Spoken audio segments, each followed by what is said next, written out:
Et voilà, c'est parti. Bonjour à tous et bonjour Céline. Alors aujourd'hui, je reçois Céline qui vient nous présenter son parcours de vie, un parcours de vie qui l'a amené à voyager, à partir de France, à vivre au Burkina, à vivre au Brésil, etc. Et en fait, tout ça, c'est arrivé parce que Céline, un jour, elle s'est reconnectée à elle-même, elle s'est reconnectée à son cœur et elle va nous expliquer tout ça. Elle va nous dire en fait ce qui s'est passé, comment c'était avant, comment c'était après, et voilà, comment tout ça est arrivé dans sa vie. Donc, bienvenue Céline, et je vais te laisser la parole, je vais te laisser te présenter un peu, et puis nous expliquer, voilà, le contexte de ta vie, qu'est-ce qui t'a amené et finalement au Burkina et ailleurs après. Allez. Bonjour Anne-Cécile, bonjour à tous ceux qui vont nous écouter. Merci déjà de me donner l'occasion de raconter mon parcours. Donc moi, je suis Céline Rigaudot. Je suis au jour d'aujourd'hui coach de vie, thérapeute intuitive et je vis au Brésil depuis le 1er janvier 2023. Avant ça, donc j'étais instite, j'étais enseignante pendant 20 ans jusqu'en 2022, dont 10 ans au Burkina Faso, donc en Afrique de l'Ouest. Pourquoi j'ai décidé d'aller au Burkina Faso? Parce qu'en fait, pendant ces 10 ans d'enseignement, mes 10 premières années d'enseignement en France, j'ai travaillé essentiellement, enfin uniquement en éducation de zone prioritaire, donc avec des familles africaines et plus particulièrement des familles d'Afrique de l'Ouest. Donc, il y a eu un moment donné, je me suis dit, bah, c'est sympa hein, de rencontrer les mamans, d'aller manger chez elles, d'être invitée, mais voilà, j'avais vraiment très envie d'aller découvrir. Je voyageais déjà un petit peu, pas énormément, mais j'avais déjà quand même cet appel de voyager à la fois dans d'autres pays et même en France, d'aller me balader. Et du coup, en 2008, j'ai fait mon premier voyage au Burkina. Et ça a été une révélation. Enfin, vraiment, les 15 jours, c'était en février 2008. Et pendant ces 15 jours, j'ai été malade 10 jours. J'ai perdu ma voix, ce qui ne m'était jamais arrivé en 10 ans d'enseignement. Enfin, voilà, mon corps a énormément parlé à ce moment-là déjà. Du coup, au retour, j'ai dit, bah non, mais j'en ai pas profité, je vais y retourner pendant l'été. Et là, ça a été déjà un premier pas dans le sens où j'avais jamais voyagé toute seule.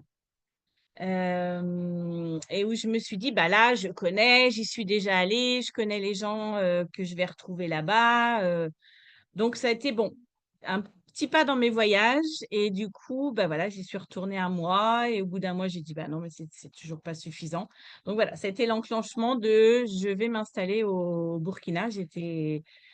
Euh, J'avais déjà un conjoint à ce moment-là. Bon, j'ai pris la décision de le quitter et d'aller vivre au Burkina parce que j'avais cet appel-là déjà. Donc, je Ok. suis partie, j'ai fait 2 ans. 2 ans j'ai demandé une disponibilité. En fait, j'ai déjà demandé une disponibilité au niveau de l'éducation nationale en me disant, oui, bah non, j'ai besoin de souffler. J'ai besoin de faire autre chose. Là, ça me parle. J'ai envie d'aller au Burkina. Ça me plaît. J'adore ce pays. J'adore cette ambiance. Donc, j'ai demandé 2 ans de disponibilité. J'ai fait un projet d'alphabétisation dans la campagne complète, enfin, en brousse, hein, comme on appelle là-bas. Enfin, j'ai fait ce projet-là. Je suis revenue, au bout de 2 ans. Et là, au bout de 2 ans, je me suis dit, je sais pas ce que je fais en France. Enfin, ça me plaisait pas. Donc, je suis repartie. J'ai postulé sur des écoles à la capitale, en fait, à Ouagadougou. Et ben voilà. Donc, j'ai obtenu un premier poste dans une école privée. Puis après, j'ai pu intégrer l'école française de Ouagadougou. Et voilà. De toute façon, j'ai Ok. laissé toutes mes affaires, hein. J'ai vendu mes affaires, tout ce que j'avais en France. Et j'ai dit, je m'en vais. Je vais m'installer Ah, ailleurs. Je donc vais là, m'installer à l'étranger. là c'est vraiment là, tu quittes tout. Allez, tu décides que c'est ton pays et que tu vas y rester. Et Exactement. mais la vie fait que non, c'est pas forcément lui ton pays. Et qu'est-ce qui se Ouais, passe? Parce c'est que ça. finalement, tout commence super bien pour toi. Malheureusement, Bon, ça ne dure pas et qu'est-ce qui se passe pour toi alors du coup? En fait, il y a eu un moment donné, en juillet 2019, je me suis, suite à la lecture du livre, alors ma première vie commence ma seconde vie commence quand je découvre que j'ai oublié le nom de Raphaël Giordano, le titre. Bon, à peu près ça. Et là, je me suis posée, je me suis dit, est-ce que je suis heureuse? Donc, quand je regardais du côté professionnel, je répondais non. Il y avait un truc qui clochait finalement enfin, depuis toute petite, je rêvais d'être instite, hein, donc c'était mon objectif. J'ai fait des études qui n'ont rien à voir avec l'enseignement, mais voilà, mon objectif, c'était de passer le concours d'instit. Quand je me pose la question d'une point de vue amoureux, personnel, ben en fait non, la relation dans laquelle j'étais depuis 7 ans, relation toxique, dépendance affective à fond. Et puis, bah, ce pays, le Burkina, où pour moi, j'allais y passer ma vie, suite à des problèmes politiques, attentats, bon voilà, on pouvait plus sortir en fait. On devait rester dans la capitale et on pouvait plus voyager comme on voulait. Donc là, moi, ma liberté était quand même atteinte. Du coup, bah, comme je répondais non, je me suis dit, bah non, mais je peux pas rester comme ça. Je me sentais épuisée, abattue. Enfin, j'avais l'impression, en fait, d'essayer de tenter de sortir la tête de l'eau, mais qu'il y avait toujours quelque chose qui me ramenait vers le fond. C'était assez impressionnant, en fait, que cette sensation. Du coup, je me suis dit, bah non, enfin voilà, je dois faire quelque chose, quoi. Donc, bah, Et le quelque donc, chose, ça a été, voilà. Et donc, ouais, ça a qu'est-ce que été, tu décides alors de faire? ouais, alors j'ai mis en place une thérapie, j'ai fait une séance d'hypnose, enfin voilà, une thérapie où là j'ai découvert l'EFT, Emotional Freedom Technique, que je pratique au jour d'aujourd'hui dans mon métier. Et bah là, j'ai appris en fait à m'aimer, à avoir confiance en moi davantage et à me recentrer en fait, à découvrir mes besoins, mes forces, mes valeurs, à identifier mes émotions aussi. Donc, à me reconnecter à moi, à savoir de quoi j'ai besoin pour être bien avec moi-même. Donc, bah, c'est comme ça que j'ai décidé de rentrer en France. En juillet 2020, je rentrais en France. J'ai mis fin à cette relation alors qu'il y avait des sentiments entre nous, mais du coup, c'était pas juste. Enfin, on n'était pas heureux, même s'il y avait des sentiments. Et bah, quitter le Burkina où j'avais passé 10 ans et où enfin, où j'étais bien, quoi. Enfin, jusqu'à un certain temps. Donc voilà, je suis rentrée en France en juillet 2020 et j'ai bah, décidé de demander une rupture conventionnelle parce que j'ai très vite été arrêtée, hein, quand je suis rentrée en France, j'ai très vite été arrêtée parce que mon corps me parlait beaucoup. Puisque je m'étais reconnectée à moi, bah, du coup, mon corps s'exprimait aussi. Mon premier arrêt en 20 ans de carrière, hein. J'avais pas été arrêtée du tout pendant 20 ans. Et là, j'ai repris le travail en France et bah, je me suis bloqué le dos, tout simplement.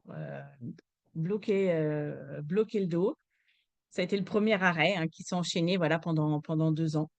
Donc, changement de métier, stop à ma vie amoureuse. Et puis, bah, je suis rentrée en disant, ce n'est qu'un passage, hein. Je vais pas rester en France, c'est sûr, parce que je me sens plus bien. Enfin, c'est pas mon pays où je veux vivre, quoi. Ouais, c'est ça. Et puis à partir du moment où tu t'es reconnecté à toi, il y avait comme des évidences, des choses que tu veux et des choses que tu ne veux pas.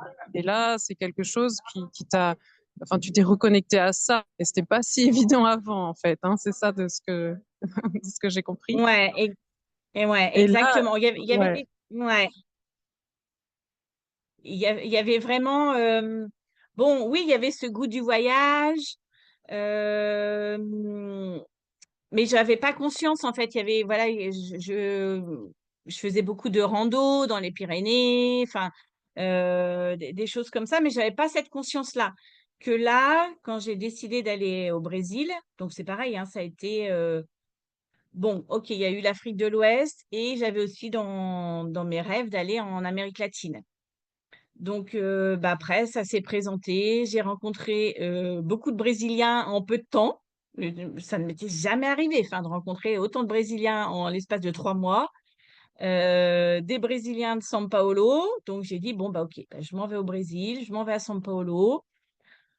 Je ne parle pas le portugais, je ne connais personne là-bas, mais j'y vais. J'y vais parce que je sens que c'est là-bas». Enfin voilà, je sentais dans mon corps, cet appel en fait. Vraiment, que c'était là-bas que je devais aller, même si c'était loin de ma famille, loin de mes amis. Enfin, je connaissais personne vraiment. Et du coup, bah, je me suis laissée porter, hein. J'ai dit: «Bah, on y va». Et Ouais, et et après, tu bah, voilà, je suis vraiment arrivée à São Paulo. ouais. Ouais. Non, j'allais dire, tu as vraiment appris finalement, alors je sais pas si c'est quelque chose que tu as toujours eu, mais cette connexion au corps, tu dis ça, ton corps t'a parlé, ça, c'est vraiment ta boussole, quoi, de ce que je comprends. Est-ce que tu l'as toujours eu ou bien alors ça s'est développé, en cours de route, j'ai envie de dire, Ouais, complètement. Ça s'est développé en cours de route. Ça s'est développé en cours de route où, là, d'aujourd'hui, comme tu le dis très bien, c'est ma boussole. Je sais, quand je vais dans un lieu, par exemple, je suis en train de chercher une maison, bah, je sais tout de suite si c'est celle-là ou pas. Hem, si je dois faire enfin, si je dois prendre, un billet, par exemple, pour voyager, bah, si je vois que ça bloque une fois ou 2, que mon corps est pas OK, bon, bah, je dis: «Non, OK, c'est que c'est pas le moment, je dois faire ça plus tard». Enfin, et mon lieu de vie, ça a été ça, en fait. Là où je suis au jour d'aujourd'hui, ça a été, bon, je suis arrivée à São Paulo, donc la ville, une des plus grosses villes du monde, qui correspond pas du tout à mon environnement. Ça, je le savais. Mais après, c'était un incontournable, pour moi, parce que déjà, je sentais l'appel d'aller à São Paulo, que j'avais des choses à faire là-bas, donc je les ai faites. J'ai appris aussi le portugais, hein, j'ai pris des cours de portugais.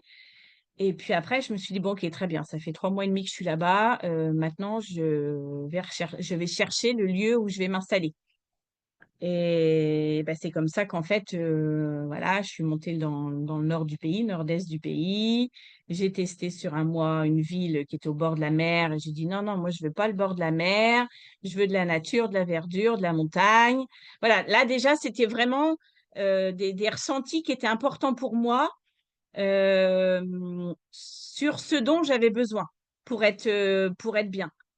Et du coup, voilà, mes amis m'ont dit: «Bah non, va là dans la Chapada Diamantina, ça va te plaire». Donc en effet, là, c'est loin de tout, hein. Je suis à 7 heures, de Salvador de Bahia, donc la plus grosse ville, 7 heures en bus. Mais voilà, mon environnement, c'est, la montagne. Oui, j'aurais pu mettre en fond, une image, je vais la mettre. C'est la nature, c'est l'eau douce et c'est un environnement où je me ressource, en fait, vraiment, où je me sens bien, où je peux voilà, j'ai la rivière à 3 minutes, quoi, 5. yes.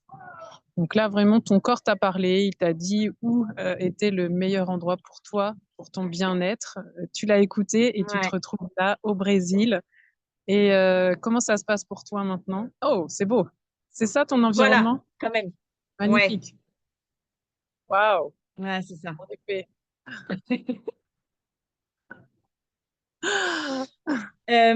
Comment ça se passe pour moi maintenant? Bah, je suis bien, en fait. J'ai même tenté de partir d'ici, hein, de là où je suis l'année dernière, en me disant: «Non, mais je vais aller un peu découvrir autre chose et le Brésil, c'est tellement grand».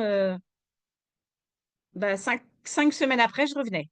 5 semaines après, je revenais parce qu'en fait, je me suis dit: «Ben non, mais» enfin, je sentais vraiment, hein, là, pendant les 5 semaines où je suis partie, mon énergie, enfin voilà, j'avais perdu ma joie, il y avait rien qui fonctionnait, enfin c'était, et j'ai une copine qui m'a dit: «Mais t'es bien où?»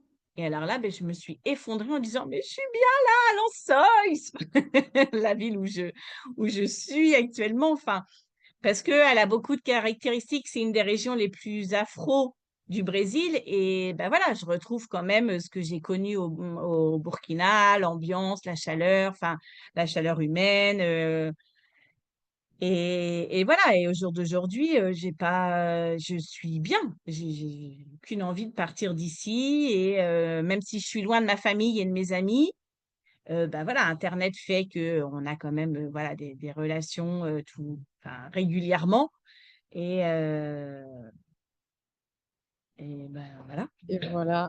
Super chou. Non, mais c'est super. Et en fait, on discutait un peu en off là avant de démarrer l'enregistrement. Et on était en train de se dire que finalement, aujourd'hui, notre lieu de vie, on est capable d'aller le chercher au bout du monde, en fait. Ce lieu de vie où on va se sentir bien, c'était pas le cas, en fait. Il y a quelques années en arrière, on n'avait pas, en fait, autant de comme d'intuition, en fait, de vouloir bouger loin. En fait, on se disait, dans quelle ville en France on va être bien, quoi. En fait, c'était un peu ça. En tout cas, moi, j'ai été là-dedans en me disant dans quel coin de France je me sens bien. Est-ce que c'est plutôt au sud, à l'ouest? Mais alors, le fait d'imaginer qu'à un moment donné, on étend les frontières et qu'on se dise non, il y a un lieu sur Terre qui est fait pour moi dans lequel je vais Mmh. vraiment m'épanouir et me sentir super bien. Et je vais le chercher, quoi. Et je vais répondre à Ouais, l'appel. Et voilà, toi, tu es là-dedans, tu as vraiment écouté ton corps qui t'a mené au Brésil. Et moi, je suis pareil, en fait. Moi, je suis au Sénégal. Mais le Sénégal, c'est pareil. Moi, j'y avais mis les pieds juste en vacances. Pourquoi est-ce que je me suis installée ici? Et maintenant que j'y suis, ouais, c'est comme toi, j'ai plus envie de bouger, quoi. J'ai vraiment plus mmh, envie de bouger. On a comme des expériences à faire dans des lieux. Il y a des lieux qui nous appellent. Voilà. Il y a des choses qu'on doit faire là. On ne sait pas pourquoi. On le comprend après coup aussi, hein. Moi, je ne sais pas pour toi, mais une carrément. fois que je me suis installée ici, j'ai compris pourquoi j'y étais. J'avais pas compris avant de venir, mais une fois que j'y suis, je me dis ah mais oui, mais j'ai toutes ces expériences que je vis ici, mais j'avais besoin de les vivre en fait, et je pouvais pas les vivre ailleurs. Alors je sais pas comment toi tu Exactement. vois, c'est ça, hein. Enfin, en tout cas, Et je trouve que, je pense que voilà, comme tu dis, c'est des appels du cœur et qui nous amènent à venir travailler davantage sur nous, à se reconnecter davantage à nous. Enfin, moi, ça, depuis 2 ans que je suis là, c'est vraiment ça, en fait. Je suis beaucoup plus alignée avec qui je suis, avec ce que je veux, euh, que ça n'a pas été comme ça avant. Alors, le Burkina, ça a été une expérience extraordinaire de vie, de rencontres. Et là, voilà, le Brésil, c'est encore autre chose. C'est plus, j'ai envie de dire, une guérison pour moi. Enfin, j'ai énormément travaillé sur moi ces 2 dernières années, de par les lieux où j'ai pu être, de par les rencontres que je fais, même encore aujourd'hui. Et, et je trouve que le voyage, enfin, quels que soient les kilomètres, nous permettent de nous découvrir, en fait. C'est vraiment une expérience. complètement. Enfin, Complètement. Eh ouais. ben, en tout cas, je te remercie pour ce beau témoignage. Est-ce que tu aurais, je sais pas, un conseil ou un mot de la fin ou quelque chose, ah oui, un conseil peut-être pour des personnes qui se sentent pas forcément bien là où elles sont? Voilà, excuse-moi, il y a beaucoup de bruit. Alors, moi, j'entendais quasiment, enfin, tu vois, je t'entendais, toi, Anne-Cécile, là. Alors, je suis désolée, ça, c'est les petits aléas du direct. Il y a une moto qui a du mal à démarrer, qui est en train de mettre ses moteurs à fond, qui fait de la fumée. J'ai dû couper le micro un instant, excusez-moi. Donc, non, voilà, ce que je voulais dire, c'était est-ce que tu aurais un conseil pour, ouais, pour des personnes, par exemple, qui se sentent peut-être, qui n'osent pas faire le pas, éventuellement, qui n'osent pas faire le pas, qui se sentent peut-être pas bien dans leur environnement. Qu'est-ce qui, enfin, je sais pas, peut-être autre chose à ajouter ou voilà, je te laisse le mot de la fin. Je sais pas en fait si, si c'est la bonne question. Euh, Bah, moi, j'avoue que c'est vraiment j'ai envie de dire, oui, ça fait peur. Ça fait peur. L'inconnu fait peur. Sortir de sa zone de confort, ça fait peur. Les moments difficiles sont en effet difficiles et inconfortables. Mais en fait, quand on sait derrière que c'est pour un mieux-être, pour un mieux vivre, bah, j'ai envie de dire, allez-y, enfin, osez, osez. Et il y a toujours des personnes, en fait, que ce soit la famille, les amis ou voilà, des thérapeutes, des coachs, il y a toujours du monde, en fait, pour vous accompagner, pour être à l'écoute.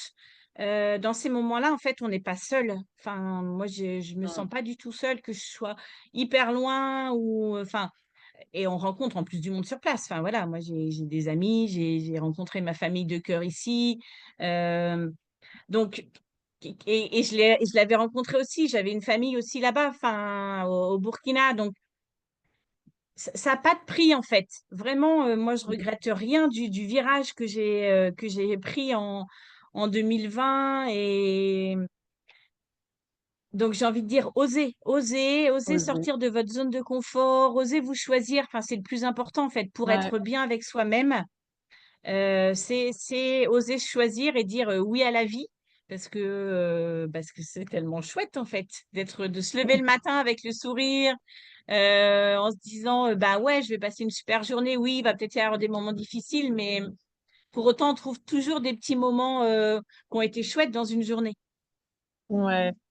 Bah, je te remercie. En tout cas, ouais, voilà, le mot de la fin, c'est ça. Il faut oser faire des choix courageux, en fait, hein. Oser se reconnecter à soi, écouter son cœur, même si ça défie la raison, parce que le cœur défie la raison. C'est pas des choix raisonnables. Quitter un pays où on a tout pour aller à un endroit où on ne connaît personne, ça n'a rien de raisonnable. Et peut-être même que votre entourage va vous en dissuader. On va vous dire: «Mais ça va pas, c'est trop dangereux, mais pourquoi tu le fais? Mais tu connais personne, mais qu'est-ce que tu vas faire?» Et c'est vrai quand on fait ce genre de choix, ben, on a beaucoup de personnes qui viennent, nous dire en fait, nous comment dire? Transposer sur nous leurs propres peurs et ouais, il faut oser, rester bien droit dans ses bottes, aligné et écouter vraiment ce qui résonne pour soi parce que vraiment c'est des décisions, fantastiques, quoi. Ouais, et Voilà, je trouve voilà. que quand tu dis ça, je trouve que c'est hyper important du coup d'avoir confiance en soi, Ouais, pour, bah, rester, bien ancré dans ses bottes et de se dire, bah, ouais, enfin moi quand j'ai décidé de quitter l'éducation nationale, ça a été: «Mais qu'est-ce que tu fais? Enfin, tu es à ouais, c'est ça. l'éducation nationale, tu as des vacances, tu as un salaire qui tombe», et alors après le choix du Brésil et de São Paulo, ça a été mais elle est devenue complètement folle. Enfin, elle s'en va dans le pays le plus grand du monde, dans la ville la plus grande du monde et hyper insécure soi-disant. Mais voilà, non, j'avais envie, enfin mon cœur m'appelait là-bas et je voilà, j'y suis allée parce que Ouais. j'avais confiance en ce que je faisais quoi, en moi. Yes, bah, voilà. En tout cas, merci beaucoup Céline pour ce bel entretien, ce chouette échange et puis, bah, Avec j'espère que plaisir. ça va donner confiance aux personnes qui se sentent appelées à bouger, à voyager, à changer de vie, à ce qu'elles se reconnectent à elles, en fait et qu'elles osent écouter finalement le la voix de leur cœur, en espérant en tout cas que ça inspire. Merci beaucoup Merci et puis, Anne-Cécile. À merci. très bientôt. Au revoir. Au revoir.